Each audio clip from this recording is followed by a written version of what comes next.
Les amis, rappelez-vous quand Daniel Riolo était en mode sniper. Vous vous rappelez? Il snipait le PSG. Regardez la vidéo, rappelez-vous. Il démolissait le PSG. Il tirait à bout portant. Honnêtement, je savais que ça allait arriver, mais peut-être pas aussi vite et peut-être pas tout d'un coup. Parce qu'il était évident que tous les choix sportifs, d'abord, Nasser Al-Khelaifi passe toujours à côté quand il a le choix entre une bonne décision et une mauvaise, il prend tout le temps la mauvaise. Mais là, on va dire qu'il est allé encore plus loin depuis 2 ans et finalement avoir choisi Luis Enrique, qui n'a pas choisi lui personnellement d'ailleurs, hein.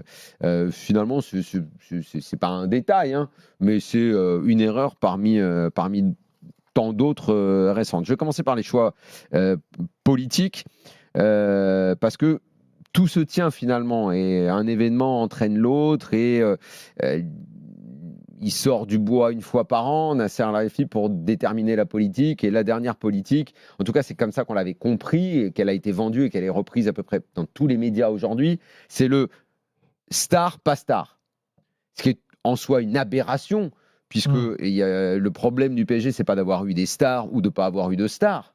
Le problème, c'est d'en avoir eu et de, au bout d'un moment, ne pas avoir su les gérer. Mais c'était pas un problème. J'ai entendu plein d'observateurs dire: ah, mais quand il y avait des stars, ça vous plaisait pas. Ah, puis maintenant qu'il y en a plus, bah, c'est un nouveau projet et tout. Mais c'est pas ça le problème. Ils pouvaient ramener Miss Monde, Miss Univers et toutes les stars de la Terre. Si à partir du moment où tu sais les gérer, c'est toujours mieux d'avoir des grands joueurs. C'était pas ça le souci. C'était ou soit de les empiler et d'en faire des joueurs incapables de jouer ensemble, soit de pas savoir les gérer et de les voir meilleurs en boîte de nuit que sur le terrain. C'était ça le souci. C'était pas on passe de star à la pas star ou c'est mieux quand il y en a pas parce que le collectif est les meilleurs et tout ça, c'est du bidon tout ça. Ça, c'est des discussions totalement inutiles. Donc déjà, avoir raisonné et annoncé que les choix allaient désormais basculer de l'un à l'autre comme ça, comme si le revers d'une main, déjà là, il y avait un problème initial. La conséquence, néanmoins, ça a été quelque chose, c'est que quand tu as bâti ton histoire récente sur une notoriété grandissante autour de grands noms, et que tu n'en as plus, et qu'en plus le fameux projet collectif marche pas terrible, le business est impacté. Bon, d'abord, évidemment, le truc basique, c'est les ventes de maillots. Bon, bah, ça, ok, ça, c'est en chute libre. Le stade, Bon, ça, tout ça concerne plus Nike que le PSG en vérité. tout le business Mm. du deuxième marché s'écroule Mm. sur les ventes de places. Les loges, il faut savoir quand même que d'abord, c'est là où on invite des partenaires et c'est là où on voit la dynamique d'entreprise d'un club. Il faut quand même savoir qu'il y a des loges, parfois, si le match a lieu le samedi soir 21h jusqu'à midi, on ne trouve pas les gens pour y aller. On ne se bat plus pour aller au Parc des Princes, ça intéresse de moins en moins. Alors, attention, hein, ça n'intéressait pas forcément pour les bonnes raisons, hein, il ne faut pas tout mélanger, hein. On y allait pour se montrer et tout, mais ça indiquait une dynamique, un intérêt un petit peu partout dans le stade. Il y avait un petit peu cette effervescence où on voulait aller au Parc des Princes. Donc, il y a une ambiance et un contexte global à la morosité générale, un petit peu partout, à l'intérieur même du club. Voilà. Ça, c'était quand il démolissait le PSG, quand il ne croyait pas au projet, quand il ne croyait pas à Luis Enrique, quand tout ce que Luis Enrique faisait, c'était un tocard, quoi. Lui, il connaissait mieux. Et maintenant, oui, il prend la veste, hop, il la retourne, et voilà ce qu'il dit avec émotion. Ouais, le côté technique et tactique, là très franchement, j'y pense même pas. Manu et Dugas ont tout dit. Moi là ce soir, j'ai les images devant les yeux. Je t'ai dit tout à l'heure que cette soirée, je pensais qu'elle arriverait jamais de voir le maillot rouge et bleu avec la Ligue des Champions dans les bras d'un mec qui porte ce maillot-là. On l'a tellement entendu, attendu. Tu sais, il y a la chanson après tant d'années de galères et de combats, mais les supporters du PSG, comme moi depuis toujours, j'ai entendu Pierrot Dorian, je sais l'émotion qu'il doit ressentir. Il était avec Bernard Mendy, il y avait tout le monde ce soir, il y avait tout le monde. Je vois le plateau d'M6, là, il y a Youri Djorkaeff, il y a Rai, il y a Louis. Tout le monde est rassemblé. Tous ceux qui, pendant des années, ont dit que ce club avait soit pas d'histoire, soit on se moquait. C'est vrai, ils ont connu tellement de terribles désillusions qu'on pensait que ça viendrait jamais. Et au moment où ça vient, eh ben, toute la famille du PSG, elle est là, elle est réunie.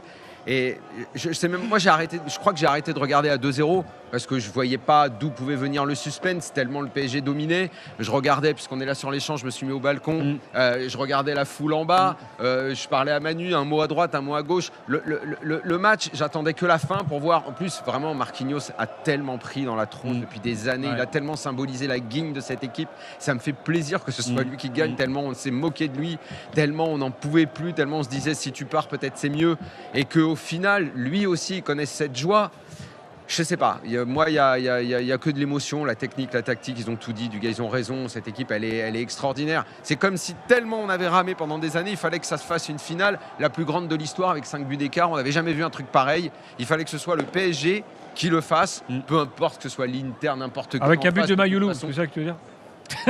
Peu importe qui avait en face, de toute façon, c'était en plus toute la journée, j'ai même pas trop douté. J'avais l'impression que c'était écrit, qu'il y avait quelque chose qui devait enfin tourner, mais tourner de cette façon-là, waouh, c'est une tornade, quoi. C'est juste hallucinant ce qu'on a vu, hallucinant. Et puis je me fous que ça fasse 1-2, qu'il y ait eu du suspense, pas de suspense. On l'a tellement attendu. J'ai écrit 3 livres d'histoire sur ce club où la moitié des pages c'était pour chialer, pour dire on s'est fait fourrer là, on a gagné là, on a fait ceci, cela.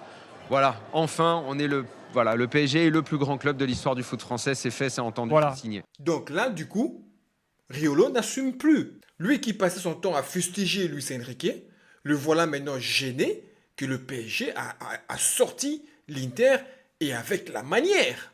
Que le PSG a gagné la Ligue des Champions et avec la manière. Bon, si je continue à croire, moi, que... Un beau match. Un beau match. Mais à sens unique. On va dire que ouais, la finale de Ligue des Champions était ennuyant, on n'a pas vu un beau match. Oui, mais pour faire un beau match, faites 2. Paris Saint-Germain, à mon sens, ils n'ont pas laissé l'opportunité à l'Inter de faire quoi que ce soit pour nous donner à nous un beau spectacle. C'est vrai que la finale n'a pas été super ouf. Mais excuse-moi, quand on prend 5, c'est que tu as été incapable. Donc maintenant, Riolo, on l'entend moins dans ce sens-là. Tous les jours, il donnait des leçons. Il expliquait à tout le monde comment ça marche. Mais quand il a tort de A à Z, silence radio, pas un mot, pas une excuse. La grande gueule Riolo, ils font en larmes en direct. Mais toujours pas foutu de dire bon, écoutez les gars, je m'excuse, je me suis trompé. Ce que Luis Enrique faisait et que je critiquais, ben, c'était des tests. Il a fait beaucoup de tests en Ligue 1 et les tests ont donné les fruits en Ligue des Champions. Non, ça, il est trop orgueilleux pour le reconnaître. Le gars, il est très fort. Hein. Quand il faut sortir, je l'avais dit, c'est pas comme ça. Ce mec est un tocard. Il est très fort. Mais pour dire, bah, excusez-moi, écoutez, je me suis trompé, là, on l'entend plus. Et pendant que ses collègues qui ont été fidèles depuis le début, qui ont été honnêtes envers le PSG depuis le début, sont heureux, savourent le moment, lui, il rase les murs. Riolo, il est en train de raser les murs. Il est enfermé dans son ego. Franchement, moi, je trouve que voilà, il faut reconnaître. Voilà, ça sert à rien d'être enfermé dans son ego ça sert à rien de rester ridicule. Voilà. Moi, j'étais le premier que je ne croyais pas du tout à Luis Enrique. Moi, par exemple, moi, je dis que félicitations à lui. Il a gagné, ça lui donne raison. Mais par exemple, moi, je continue à dire que tant qu'entraîneur, moi, j'estime et je trouve toujours qu'il est surcoté. Mais force est de constater que ce qu'il a fait au PSG lui donne raison. Là, il n'y a rien à dire. Maintenant, à mon sens, à moi, ça reste à confirmer maintenant. Le PSG a gagné la Ligue des Champions. Bravo à vous. Maintenant, il faut le confirmer au moins à la Coupe du Monde de club. Parce que là, franchement, il y aura de grosses équipes. Et je pense que si le PSG gagne la Coupe du Monde de club, c'est la confirmation, la consécration. Voilà. Moi, je continue à croire que cet entraîneur est surcoté. Pas mauvais, mais surcoté. C'est mon opinion, c'est mon opinion. Dites-moi dans les commentaires ce que vous pensez. On en discute, quand on discute. Alors, à mon sens, pour moi, Riolo, excuse-toi parce que Twitter n'oublie pas, les réseaux n'oublient pas. Ils vont sûrement compiler toutes tes vidéos où tu as taclé le PSG et la vidéo où tu es super heureux qu'ils aient gagné. Donc ils vont compiler tout ça, ils vont le sortir un de ces quatre. Donc Riolo, allez, fais comme moi, profil bas, félicitations, j'ai eu tort. Il a fait du bon boulot au PSG. Voilà, ça ne tue pas, ça tue personne. Sur ce les amis, j'espère que cette vidéo vous a plu autant que moi ça m'a plu de la faire. Laissez-moi un petit commentaire, l'espace com est pour vous. Que pensez-vous du retournement de situation, du retournement de veste de Daniel Riolo? Et que pensez-vous de la Coupe du Monde de club où moi je pense que PSG doit maintenant aller gagner cette coupe du Monde de club et confirmer. Sur ce les amis, on se retrouve d'ici quelques jours. Ciao.